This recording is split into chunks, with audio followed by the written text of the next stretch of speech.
One of the things I do at NCAR is to work on our ocean data assimilation system, which is still something we're working on developing right now. But in the course of that, we started this project about 1.5 years ago to try to look at AMOC variability in a whole set of different ocean reanalysis products. And I'm going to just sort of try to talk about this question of whether or not there's an agreement on the historical representation of the AMOC. And the answer is a varied answer. Okay, so in the context of this meeting, why is it important to think about the state of AMOC and AMOC variability? So the AMOC state has been cited as an important influence on the decadal scale prediction, especially in the subpolar gyre of the North Atlantic.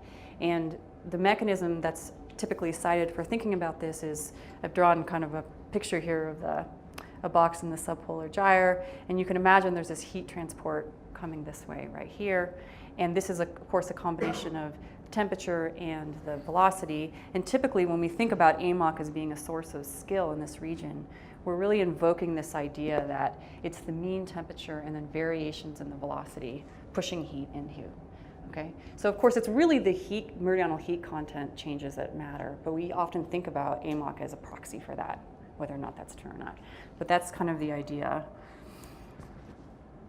Okay, so here's just a quick reminder of what we're talking about here. This is just an AMOC, kind of a cartoonish picture of it, and of course it involves a northward flow in the upper 1,000 meters and then a return flow below that. And of course it has a much more complex structure, but when you look at the zonal average, this is the picture we're typically looking at.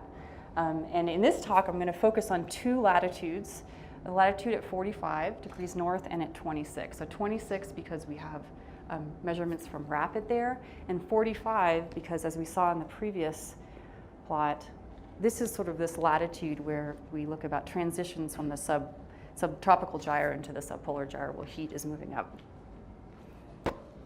Okay, so in terms of the groups that have contributed to this, and in the first slide I should have just, let me go step back and say there were a lot of people who contributed to this work. And so these are the groups that actually gave us contributions, and we're now in the process of writing up a paper on this. But we have a contribution from University of Hamburg, GECO 2, okay, ORAS4 from ECMWF, MOVE Core, so this is a data assimilation from MRI, SODA, Depressus, so Depressus, of course, is a decadal prediction system, but they do have an ocean product that's associated with that initialization process, and ECDA, who's coming from GFDL. So these represent a whole variety of different data assimilation methods, from 4D VAR, okay, to 3D VAR, optimal interpolation, nudging to different products, coupled ensemble Kalman filters. So really a big variety here. They have a whole different sets of atmospheric boundary forcing, because these are, most of them are, with the exception of Depressus and ECDA, are forced ocean simulations with data assimilation. Okay, so we have NCEP, we have CORE, 20CR, ERA 40. In terms of what they actually assimilate, all of these groups assimilate in situ temperature and salinity, typically from the World Ocean Database or that type of database. There's a different name for those in Europe, I'm forgetting it. About half of them also assimilate altimetry data, okay? And all but one also assimilate sea surface temperature. So it's basically the same set of observations used by all of these. And for 4 of these groups, they also had what we call a NOAA-SIM run. Okay, so this 4 also had a set of simulations where we can look at AMOC, where it's the same atmospheric forcing, but no data assimilation from the in situ data or the altimetry or the SSD. Okay, so this can help us understand what is the impact of the data assimilation. Okay, so I'm going to start by just looking at the time mean, and then we're going to move on to the variability right away. So this is, if you can't see this, this is GECO, ORA, MOVE Core, so this is the MRI contribution, SODA, Depressus, and ECDA. They all kind of look like this typical AMOC structure, nothing unusual, except for you do tend to see this kind of enhanced cells in the equatorial Pacific in a lot of these a lot of these reanalysis products. And you can compare that. Okay, it worked. Oh my goodness. So this is what you see in the corresponding NOASIM set. Okay, so these are the pairs here. This is a pair. This is a pair. This is a pair. Right? And you can see that typically what you see is it's not as strong. The AMOC is not as strong in these, and it also tends to be more shallow in all the reanalysis sets. Okay, and if you compare, and if you can compare this to the rapid estimates at 26.5 north, and of course rapid estimates are only from 2004 to the present, and so I've only looked at the 2005 to the present in these different reanalysis sets. This set is the reanalysis set, and this is the NOASIM set, okay? And you can see there are actually quite a big difference in a variety of different strengths in the AMOC that you see here. But one sort of general result is that the use of data constraints tends to increase the strength of the AMOC at 1,000 meters so that it's more consistent with rapid. And you can certainly, for any individual one, you might argue that's not the case, but that's sort of the general conclusion there. Okay, so what about variability?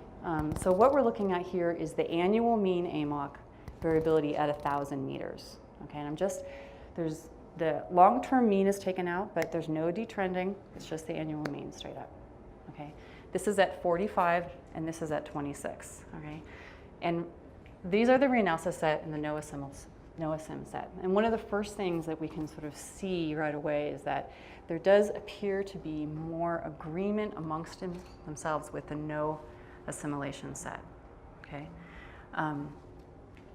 There also tends to be more variability in the reanalysis set and bigger trends. Okay. One thing that I was surprised to see was that there doesn't really look to be agreement in terms of the long-term trend to me in the reanalysis set. Okay, so one other benchmark we have of comparison when we think about whether or not these are similar and what it means to be similar is to look at this other set of simulations. So GoCan has been leading this effort over the last many years, looking at a core 2 set of simulations. So these are 20 different models that have the same spin-up protocol and the exact same forcing. Okay. And so this is the AMOC that you get out of these core simulations. And what I'm plotting here is actually not the ensemble mean, it's just the NCAR contribution, because it's from a different talk, okay? And you can't see that. You can't see that, okay? But one thing, if you could see this, you would see that there's actually a lot of agreement here, okay? A lot more than we saw in the reanalysis set. And I'm going to be using this as another benchmark by which we can measure what we mean by similar or different. So let's go back and think about this long-term linear trend. Okay? So here's the linear trend. This is a very long-term trend from 1961 to 2007 for these different products. Okay? And here you can really see these huge differences in the long-term trend. Gecko 2 and ORAS4 actually have large opposing trends in the long term. Much lower trends in these ones, no clear meridional coherency here, whereas these have these clear meridional coherencies. Okay, and if you compare these to what you get with the NOASIM set, you see that these trends are actually much stronger with assimilation. Okay. Now back to the same plot that we already saw, we can also look at this question of the year-to-year variability, kind of the agreement in the annual or interannual scale variability. Okay, and the way we're going to measure that is to think about this model, this metric of model-model correlation. So at 45 and at 26, this is basically, this square looks at the model correlation between each of the reanalysis product and then with the NOASIM set. Okay. And then what we can do is you can kind of visually see from this that the NOASIM set tends to be a little bit closer in terms of model-model correlation. Okay? So remember now this is the mean taken out and scaled because it's the correlation. Okay? And then to actually assess what this means in a quantitative way, what you can do is now take the average of this model correlation, and I'm just plotting it here on this plot right here. And this is what you get with the, this is the reanalysis set. And this line right here is what you get with the NOAA-SIM set. So there's a larger model-model correlation. This distribution in the background is what you get from the set of core runs. Okay, so this is ones where it's different models, but they share the same forcing. Okay, so they have a much larger model-model correlation. Okay, so what you get out of this is that in general, the data assimilation tends to actually reduce the within group consistency in the AMOC. Okay. Okay. Okay. So this now let's talk about slightly nicer news. So now we can think about, okay, well, it looks a little like maybe if you just split it up into different periods, you might see more consistency. And this is sort of, you're going to see now results that are a little more consistent with Pullman's paper, where they're kind of claiming consistency here. So we can look from 1975 to 1995, and then from this period thereafter. Okay, so this is now the linear trend over that first 1975 to 1995 period. Okay, and you start to see there is a little more consistency, upward trend in the high latitudes, upward trend here in the high latitudes, really not much happening on with ECDA. With depressus, upward trend, okay? And these trends do tend to be larger than what you see in the NOAA assimilation set. Okay, and then after 1995, right, you do tend to see this decline in the high latitudes. Gecko is a little ambiguous, actually, what's going on there. I'm not sure how I would interpret whether or not that's a trend upward or downward. ORAS4 is this clear downward trend, very meridionally coherent. You see that over the entire time period. Downward trend in core, soda. Again, ECADA has very little trend anywhere and depresses that downward trend. So this is the thing that tends to be cited as important for the decadal prediction. And in fact, this downward trend, you see this, although to a lesser extent, even in the NOAA assimilation runs. Okay, and so we can play a similar game that we showed in the other plot, where we can sort of try to quantify that level of trend in the reanalysis products, the NOAA-SIM products, and compare it to the core forced runs, right? And what you see is that with the reanalysis products do tend to increase the size of the trend to be more consistent with the core forced runs in the 75 to 95 period, and a decrease in the trend in the opposite direction, a stronger 95, 97, 2007. Okay, so what we can now think about what exactly might be driving this trend, and I'm not going to be able to really resolve this, but I want to just show you some information about the hydrography from these reanalysis sets. So this square right here is in the lab C, and it's been hypothesized that convection in the lab C and density variations in the lab C can drive these changes in AMOC. Okay, so if we actually just look at plots of the hydrography here, okay?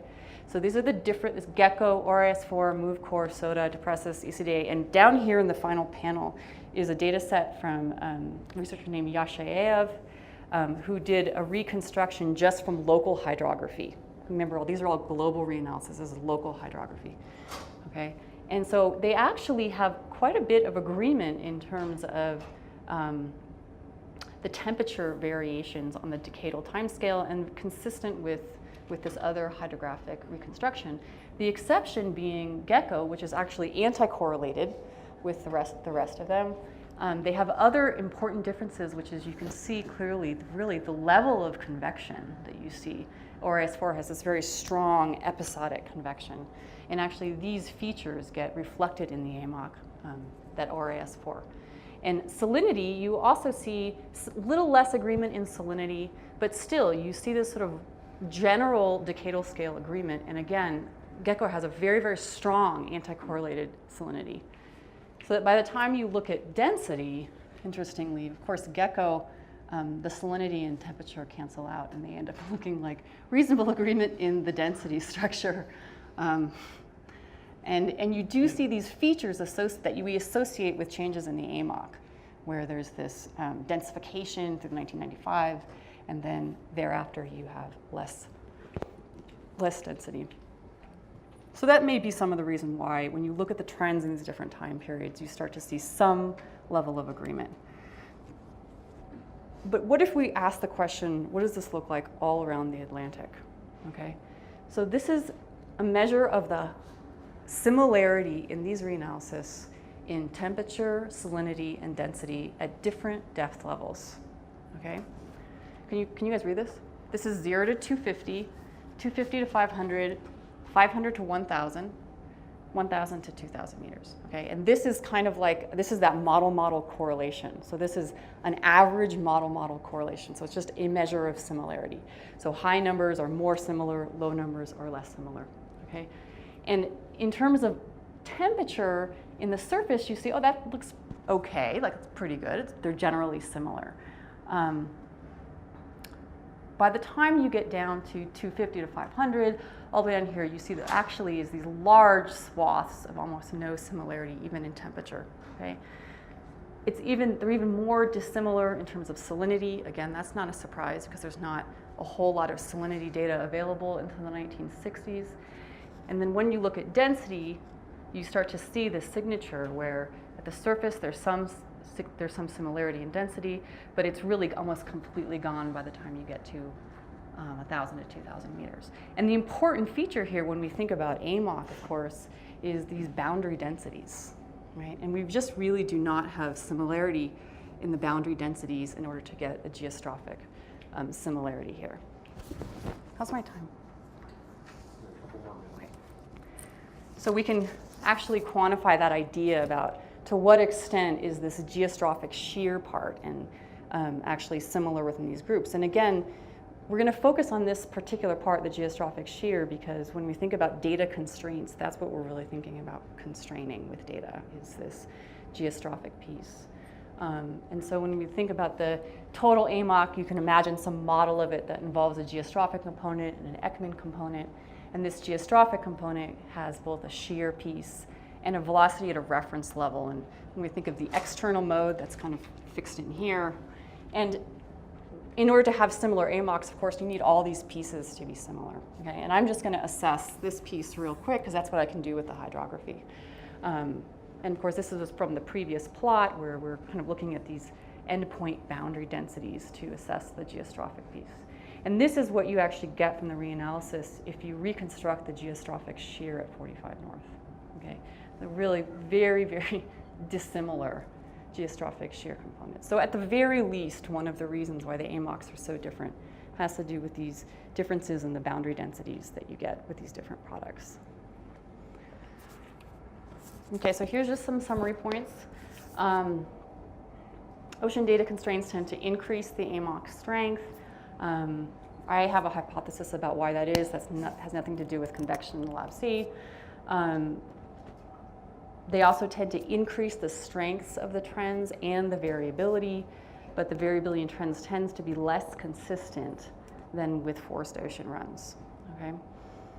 They do show some agreement over the 1975, these different special periods that are likely associated with the low frequency density variations in the lab C, likely, not for sure. But there is a lot of disagreement in the boundary density and the density at depth, which is important for the reconstruction of the geostrophic component of AMOC. Okay, and so then this kind of opens up some questions, at least in my mind. If we're really going to stand by the claim that AMOC is important for prediction, we have to ask the question about whether these products can really be used indiscriminately. Okay, so any individual group might argue that a specific one is really good for prediction in their system, but I think it's worth considering whether or not there's this, we can use them indiscriminately. Okay. Another thing that I got thinking doing this was wondering about whether or not focusing on the AMOC and the high latitudes is really kind of a red herring, because this is a plot here from a nice paper by Decadal, 2010, where they take a forced ocean hindcast and deconstruct the ocean heat transport in the Atlantic into an AMOC, an overturning component, and a gyre component. Okay, and right here at around 45, you actually see these transitioning, so that the ocean heat content in the high latitudes is mostly actually driven by the gyre circulation. So when we focus on AMOC and we're talking about high latitude processes here, it could be that it's really not the right metric to be focusing on. I'm going to end there.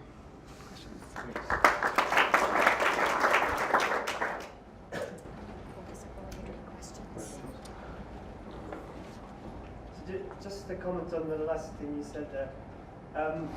Isn't it whether the transport's in the gyro or the uptime dependent on model resolution as well? Like say with a 1 degree ocean, it might still be in the AMOC, but once you get high, if your model resolution is actually higher. Yeah, so this is just one paper with one model, and when I seen this, I thought it was interesting. I actually asked Steve whether or not we see something similar in the NCAR timecast, and he thought we did. Yeah. But I would be, it could very well be that that's different with a different model or different resolution. So you showed some hints of similarity, but also a lot of disagreement. Yeah. So what do you think we need to do to make progress in this? Yeah, so isn't that interesting? I really wonder, let me just say something from the data assimilation perspective. You know, boundary densities, especially the western boundary, are very, very difficult to get in a coarse resolution data assimilation or a high resolution data assimilation system because these are strong eddying regions, right? So very often what groups do is actually downweight the observations that are there so that their model can ingest them, okay? So first off, and on top of that, you just don't have a lot of salinity variations, okay? And also, there's just no observations below 2,000 meters to speak of. And historically, not even below 1,000 meters, right? So if you accept the premise that, of course, the geostrophic balance requires knowledge of the density throughout the water column, right, including bottom pressures, this is an immensely difficult problem. And it could very well be that we need to change our expectations about whether or not AMOC is really going to agree in these things. That doesn't mean they don't agree on other features that we might think are important. So I think many groups would argue that getting the density in the lab C reasonably well on decadal timescales might be sufficient, and that focusing on AMOC at 26 is simply not meaningful. John? Yeah, so you partly answered, I've already answered my question, but I guess so given that most of the centres downweight the observations on the boundary balance issues, etc. Is the important thing the pathway, if you like, from the Labrador Sea down the boundary? So have you looked at how these different simulations recreate this kind of pathway? Yeah, so I mean, one thing you can look at, and I have done this, but I don't have a plot right here, is you can look at that typical pattern where you're just trying to watch the densities kind of move out of the lab C. This idea that everything runs down the western boundary is just not the case. I mean, ORAS4 happens to have that particular behavior because their density is so deep, right? And so then they just have this clear western boundary propagation. But we don't have a clear western boundary propagation even in the NCAR hindcasts. I didn't see a clear western boundary propagation in any of the other assimilation runs. So I think this idea is maybe a little too simplistic, that you're just going to connect through the western boundary. Given the importance that the North Atlantic has for decadal prediction, and I would emphasize more the disagreements than the agreements to this ocean reanalysis, which is basically what we use to initialize our systems. Shouldn't we really tackle the main problem here, which is the elephant in the room? This is our main source of information, and we know very little about it. That's component C might be looking at the wrong target. Basically, we are going to start running thousands of years of simulation. And we have very poor initial conditions, not just initial conditions, very poor uncertainty, well, initial condition and uncertainty estimates. So, I mean, of course, I agree that they're very dissimilar, okay? But I would also point out that, you know, some groups have been successful using the products that they're using, okay? For whatever reason that is, they might be compatible with their model, I don't know. And so what I'm sort of cautioning here is just the use of them indiscriminately, the analysis of them indiscriminately, the assumption that whatever you analyze will then somehow be true for all of them is probably not the case. Just interested in the hypothesis you had for why the assimilated models are the strong grade models. Yeah. I go back to Robbie Togwell's iconic work in the late 80s, early 90s, where it kind of ran an assimilation scheme inadvertently by constraining the interior temperature cylinder fields, and it actually suppressed the overturning. Yeah. So I would expect it to go the other way around. So what's your hypothesis? So what I think is going on, and this is because of our specific work at NCAR with ours, is that most of these are coarse resolution models that don't resolve the Gulf Stream front very well, okay? And when you constrain with observations in that region, one of the first and biggest things you do is you push the picnic line together, right? That front, and you will naturally get a larger transport because of that. Right, just by continuity you get exactly. Okay, so it's actually Right. the upper ocean that's driving it. I suspect it has nothing to do with, for example, the Lab C in terms of that difference, but really just this basic constraint of getting the fronts better resolved when you do data assimilation. And so the problem with that, of course, is as soon as you initialize with model with that, it will immediately go back to its preferred state of a diffuse Gulf Stream, right? So we're going to see a drift as a result of that, likely. No. Yeah, I was just curious.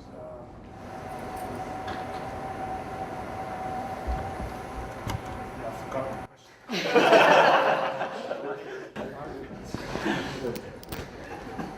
You're recording while you're thinking. I mean, one possibility would be to do a number of predictions using the same, with different models with all these different analysis. Yeah. Somebody must be proposing that something. Well, that came up at a September meeting on the AMOC, but no one is agreeing to do that. It's a lot of work. It's a lot of work, right? And if your group is already getting useful skill using one, I don't know why you would do it. Okay, I mean, I think actually more to the point is, and I'm more interested in this one, is just initialize the hydrography in the Lab C from these different groups and try to understand how robust that piece of it is. I just wanted to say that people should be using core high-gas simulations to initialize it, because they look, I'm just being facetious here. The agreement is a little bit much better actually in the core simulations. You have 20 different participating groups, and then the state, mean state differences are there. But in terms of the variability of the AMOC state and many other things compared to hydrography and whatever we have, the agreement seems to be a lot better among those. And in fact, at NCAR we are using both techniques, both high-gas initialization and data assimilation, or Reanalysis product initialization as well. Of course, similarity does not mean correct. That's right. It does not mean that. So last question, no. Yeah. There's a comment actually about one of your last comments about the meridional heat transport. Does it make more sense to compare that? Have you looked at that at all? Yeah, it doesn't. Sorry, it does make more sense, and but I don't have that data to look at it right now. Okay, well, you're thinking But about it's a that. good Anything suggestion. mentioned on that? Another issue is heat transport. With the analysis products, because they are creating local sources and sinks of heat. Yeah, but you use them to initialize. Yeah, but you need to account for how you are doing that. So that's the thing. Well, in a broader sense, we can talk about this. There's the AMOC that we're looking at here, and then there's the AMOC that you might get in your model when you initialize with this TNS. You don't initialize with velocity field, you initialize with TNS that will give you some velocity field in your model. And that's a whole nother level of complexity there.